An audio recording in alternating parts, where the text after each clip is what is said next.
మీ business ఏదైనా మీ ఊర్లో promotion చేయాలంటే అది సుమన్ టీవీతోనే సాధ్యం. ఇప్పుడే సంప్రదించండి. నమస్తే, వెల్కమ్ టు సుమన్ టీవీ. నేను మీ శంకర్. ఈ రోజు పల్లెలలో ఎన్నికలు జరుగుతున్న కొద్దీ ఒక ఊపందుకుంటున్నాయని చెప్పుకోవచ్చు. కానీ కొన్ని గ్రామాలలో మాత్రం ఇనామస్ అవుతా ఉన్నారు. అంటే ఏకగ్రీవంగా క్యాండిడేట్లను ఎన్నుకోవడం కూడా జరుగుతూ ఉంది.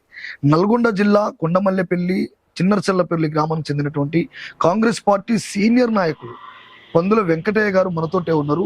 వారు కూడా ఈరోజు కాంగ్రెస్ పార్టీ నుంచి, అంటే ఒకటి కాంగ్రెస్ పార్టీనే కాదు, కేవలం అన్ని గ్రామం అంటే అందే ఆ ఓటర్ల నుంచి మద్దతుగా అటు కాంగ్రెస్ కావచ్చు, బీఆర్ఎస్ కావచ్చు, బీజేపీ కావచ్చు, ఇండిపెండెంట్ గా పోటీ చేయాలనుకున్న ప్రతి ఒక్కరు కూడా మీరు ఉండాలని చెప్పేసి ఏకగ్రీవంగా గ్రామానికి అభివృద్ధి చేయాలని చెప్పేసి ఎన్నుకోవడం జరిగినది. అంటే ఎందుకు ఎన్నుకోవడం జరిగినది, పందుల వెంకటయ్యనే ఎందుకు ఎన్నుకున్నారు, వారు ఎలాంటి సేవలు చేస్తారు, అసలు ఊర్లో ఉన్నటువంటి సమస్యలు ఏంది, వీటన్నిటిపైన పూర్తిగా తన మాటలు అడిగి తెలుసుకునే ప్రయత్నం చేద్దాం. అన్న నమస్తే అన్న. నమస్తే. చెప్పన్న, మీ పేరు, మీ ఊరు ఏంది అసలు? కొండమల్లపల్లి మండలం చిన్నర్సలపల్లి గ్రామం. మా పేరు పందుల వెంకటయ్య గౌడు. మా విలేజ్ లో ఒక 7-8 మంది కాంగ్రెస్కి వెళ్ళేసారు, టిఆర్ఎస్కి వెళ్ళేసారు, ఇండిపెండెంట్ వేసారు. అందరు కలిసి గ్రామ అభివృద్ధికి రోడ్లు కానీ, డ్రైనేజ్ కానీ, వాటర్ కానీ, ఇవన్నీ సమస్యలు చాలా ఉన్నాయి. అందరు కలిసి ఎలాంటి ఖర్చు లేకుండా ఇది ఊరిని అభివృద్ధి చేసుకుందామని, ఒక్కరినే పెట్టుకుందామని నా నమ్మకం మీద వాళ్ళందరూ కలిసి ఊరు మొత్తం నమ్మకం మీద నన్ను ఎన్నుకో జరిగింది. అంటే నామినేషన్ వేసిరా అందరూ?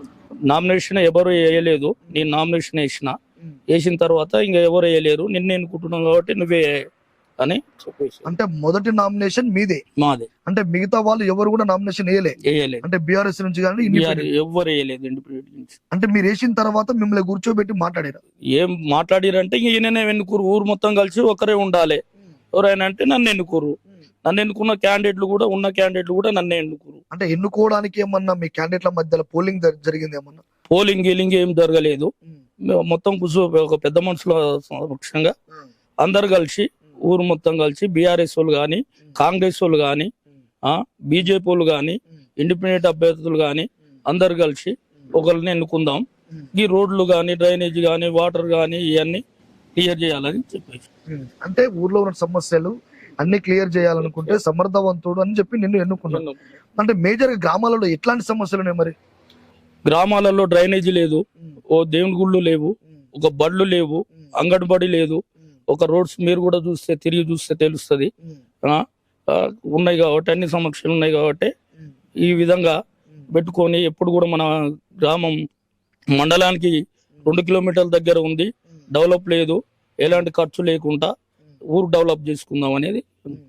అంటే ఇప్పుడు నిన్ను ఎన్నుకోవడానికి ఏమైనా డబ్బులు వేలం పాట టైప్ ఏమైనా చేసిరా? వేలం పాట ఇట్లా ఏం లేదు, డబ్బులు అడగలేదు, ఊరు అభివృద్ధి చేయాలని చెప్పారు.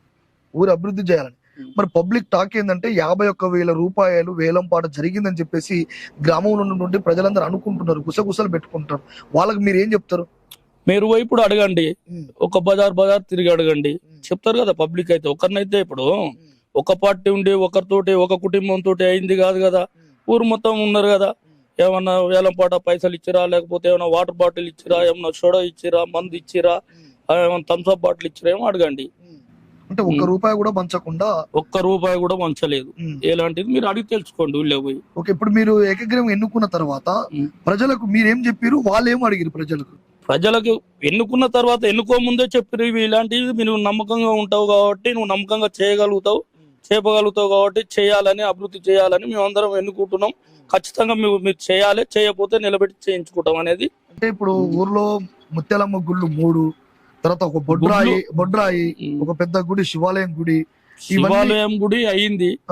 మాజీ సర్పంచ్ దూరం కట్టిండు, అయింది. అది పెద్దగా ఏం లేదు, ఇంకొక 5-10 లక్షలు అయితే గానీ గుడ్లు ఊరు అభివృద్ధి కొరకు చెప్పేసి. అంటే ఇవన్నీ ఎట్లయితే అనుకుంటారు, మీకు వచ్చే నిధులు ఎన్ని అనుకుంటారు మీరు? ముత్యాలమ్మ గుడి, ఆ గుడి ఈ గుడి అని ఇప్పుడు ఏమనుకోలేదు. సంవత్సరానికి సందాలు గాని, మెయిన్ గా తిరిగి సందాలు గాని, అవి గాని ఇవి గాని చేసుకొని మన ఊళ్ళో కూడా ప్రతి విలేజ్ లో ఉన్నాయి, ప్రతి గుళ్ళు ఉన్నాయి. మా విలేజ్ లో ఏ గుడి లేదు, ఒక గుడి కూడా లేదు ఇప్పటి వరకు. ఒక పెళ్లి చేసుకొని పోతందుకు, పోయి ఆ దేవుని దగ్గర ముక్తందుకు ఇప్పుడు ఒక గుడి కూడా లేదు. అది కూడా నరసింహస్వామి గుడి నిన్నమన్న చేసారు. నిన్నమన్న కూడా ఒక స్లాబ్ వేసి, ఒక రూమ్ వేసి చేసారు. అందరు సందాలు, దాంతో కూడా ఊరు సందాలతోటి చేసినాము. అలాగనే చేయాలి, అభివృద్ధి చేయాలి, తిరగాలి, చేయాలి అని అనుకుంటున్నాను. ఓకే. ఇప్పుడు ఉన్నటువంటి సమస్యలన్నీ ఎప్పటి వరకు మీరు కంప్లీట్ చేద్దాం అనుకుంటున్నారు? ఉండే ఒక సంవత్సరం వల్ల అయితే కావు కదా, ఉమ్. 10 సంవత్సరం చేస్తుంటాం. ఓకే. 5 సంవత్సరాలలో ఖచ్చితంగా చేద్దాము. 5 సంవత్సరాల లోపు ఈ సమస్యలని క్లియర్ చేద్దాం. క్లియర్ చేద్దాం. మొత్తం ఓటర్స్ ఎంతమంది మీరు? ఓటర్స్ 1400 ఉంటాయి. 1400. ఎన్ని వార్డులు మొత్తం? 8 వార్డులు. 8 వార్డులు. ఓకే. ఇప్పుడు గ్రామంలో ఉన్నటువంటి అన్ని సమస్యలు 5 సంవత్సరాల లోపు క్లియర్ చేస్తారు. ఒకవేళ చేయకపోతే మీరేమన్నా? చేయకపోతే నిలబెడతామన్నాడు, నిలబెట్టి చేయించుకుంటాం అనేది వాళ్ళకి నమ్మకం ఉంది కాబట్టి చేసారు. చేయకపోతే ఏం చేస్తారంటే నేనేం చెప్పగలుగుతా? నిన్నే ఎందుకు ఎన్నుకున్నారంటే ఏం చెప్తా వాళ్ళకి? వాళ్ళకి నమ్మకం ఉంది కాబట్టి ఎన్నుకోరు.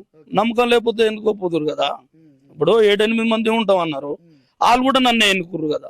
వేరే వాళ్ళని అయితే అనలేదు కదా, వాళ్ళు కూడా ఎన్నుకుర్రు.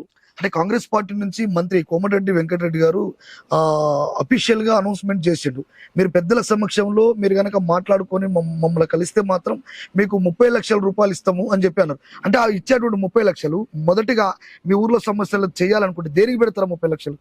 మాకైతే ఇప్పటి వరకు ఎవరు కూడా, మా ఎమ్మెల్యే గారు కూడా, నేనవత్ బాలనాయక్ గారు కూడా ఎలాంటిది చెప్పలేదు. పోయి కలిసినాం. మంత్రి మాకు గలవలేదు, ఇస్తాను చెప్పలేదు, ఏ విలేజ్ లో ఇస్తాను చెప్పలేదు. ఇస్తే మాత్రం గ్రామానికి ఖర్చు పెడతాం కదా. అంటే దేనికి పెడతారు? మొదట 30 లక్షలు తీసుకొచ్చి ఈ సమస్య మేజర్ ఉంది అనేది, డ్రైనేజీ, వాటర్ కు, దీనికి రోడ్స్ కు, దీనికి ఫస్ట్ పెడతాము. తర్వాత వచ్చే అమౌంట్ తోటి మేము చేసేది కొన్ని చేసి, మా సొంత అమౌంట్ తోటైనా, కొన్ని పబ్లిక్ తోటైనా సందాలు చేసి అయినా గుడ్లు బడ్లు అవి తీసుకుందామని అనుకుంటున్నాం. అంటే మేజర్ సమస్య డ్రైనింగ్ సమస్య ఉందంటారు. డ్రైనేజ్ ఉంది, వాటర్ సమస్య ఉంది. మా ఊళ్ళో ఒక గుడి లేదు, ఆ రోడ్స్ లేవు, కొద్దిగా సీసీ రోడ్లు అయినాయి. మీరు పోయి కూడా చూస్తే కనిపిస్తుంది. ఎక్కడ వార్డు పోతే రోడ్డు అవతలనైనా రోడ్ అవతలనైనా ఉన్నాయి కొన్ని. మాకు ఫండ్స్ ఎక్కువ లేక చిన్న గ్రామ పంచాయతీ కాబట్టి అప్పుడు మల్లపల్లి మాది కలిసి ఉన్నప్పుడు కూడా అది పెద్ద డెవలప్ కాలేదు. కాబట్టి చేసుకుందామనే ఆలోచన ఊరు మొత్తానికి. గ్రామంలో కులాలకు, మతాలకు, పార్టీలకు అతీతంగా నిన్ను ఏకగ్రీవంగా ఎన్నుకున్నారు. వాళ్ళకి మీరు ఏం చెప్తారు? వాళ్ళకి నేను చెప్పేది ఏంది, అనేది నేను ఎంతవరకు అయినా కూడా గ్రామంలో అన్ని ఏదైతే ఉందో డ్రైనేజ్ కానీ, రోడ్స్ కానీ, లేకపోతే వాటర్ కానీ ఇవన్నీ చేస్తానే ఒప్పుకున్నాను. ఖచ్చితంగా చేస్తా. చేసే బాధ్యత నాది 5 ఏళ్ళని. అంటే కృతజ్ఞతగా మీరు ఏం చెప్పాలనుకుంటున్నారు? ఏం చెప్పాలంటే పని చేసి చూపించిన తర్వాత చెప్తా. మిమ్మల్ని కూడా పిలిపిస్తా. అప్పుడు ఇప్పుడు ఎట్లుందో అప్పుడు ఎట్లుందో అప్పుడు కూడా మీరు చూడు. అంటే మంచి నమ్మకం ఉంది. ధైర్యం ఏంది అసలు? ఇంత నమ్మకంతో ధైర్యం ఏంటంటే గవర్నమెంట్ ఉంది, ఎమ్మెల్యే ఫండ్స్, మంత్రి ఫండ్స్, ఎంపీ ఫండ్స్, ఎవరినైనా పోయి పట్టుకోవాలి, తీసుకొచ్చుకోవాలి, మాకు గ్రామానికి తీసుకొచ్చి చూపించుకోవాలి. మీలాంటి వాళ్ళని అందరినీ తీసుకొచ్చి మీరు కూడా కోఆపరేషన్ చేయాలి. మాకు చేసి ఈ విలేజ్ లో ఇట్లా ఉందని చూసింది కాబట్టి అని మీరు చూపిస్తుంటే వాళ్ళు కూడా ఇంత ఫండ్స్ ఇస్తారు, మా ఊరు గ్రామం మంచిగా అవుతుంది. అప్పుడు కూడా మిమ్మల్ని కూడా అందరు, మా ఊరు పబ్లిక్ మొత్తం మిమ్మల్ని కూడా కాంగ్రెచులేషన్ అని చెప్తుంటారు.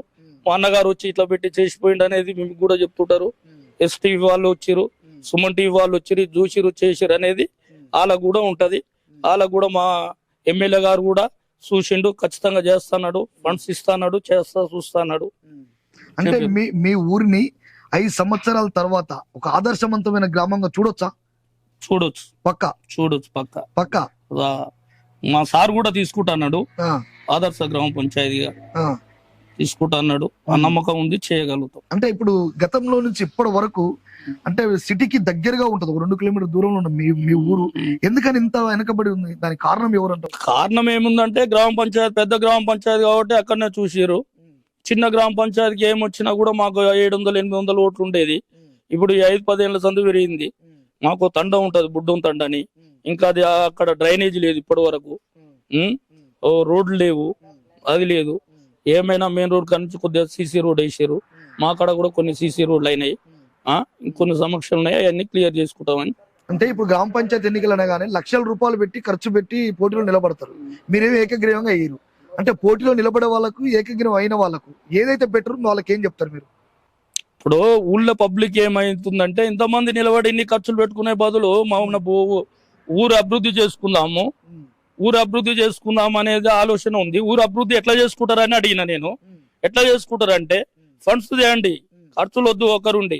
ఆయన ఇప్పుడు ఆయన వెనకంగా ఒక 10 మందిని, వెనకంగా ఒక 10 మంది, ఆయన గ్రూపులు కాకుండా మన విలేజ్ మొత్తం ఒకటి ఉండి ఎమ్మెల్యే గారి కాడికైనా పోదాం, ఎంపీ దగ్గరికైనా పోదాం, పోయి ఖచ్చితంగా మనం నిధులు తెచ్చుకొని చేసుకుందాం అనేది అన్నారు. ఒకరుంటే ఆ పార్టీ ఉంటే ఈ పార్టీ, ఈ పార్టీ ఉంటే ఆ పార్టీ అనే ఆలోచనలతోటి కొంత వర్గాలు అయితే వర్గాలు లేకుండా అందరూ కలిసి వేగంగా ఉండి పోయి ఫండ్స్ తెచ్చుకొని చేసుకున్నాం. అంటే పక్కా 5 సంవత్సరాలలో నీ గ్రామాన్ని అభివృద్ధి చేస్తా అంటారు. మా ఊరి ప్రజలు నన్ను నమ్ముకొని చేసినందుకు కాంగ్రెస్ వాళ్ళు కానీ, టిఆర్ఎస్ వాళ్ళు కానీ, బీజేపీ వాళ్ళు కానీ, మా అన్నలు, తమ్ముళ్ళు, వదినలు, అక్కలు, చెల్లెళ్ళు అందరు కూడా నా నమ్మకం మీద మా పార్టీ గవర్నమెంట్ ఉందని, కాంగ్రెస్ పార్టీ ఫండ్స్ తెచ్చి చేస్తారని నా అక్క చెల్లెళ్లకు, నా అన్నదమ్ములకు, ఊరి పెద్దలకు, మా బాలనాయక్ సార్ గారికి నా శిరసొచ్చి ఉంచి ధన్యవాదాలు తెలుపుతూ నమస్కరిస్తున్నాను. Thank you. ఓకే, నమస్తే. నమస్తే.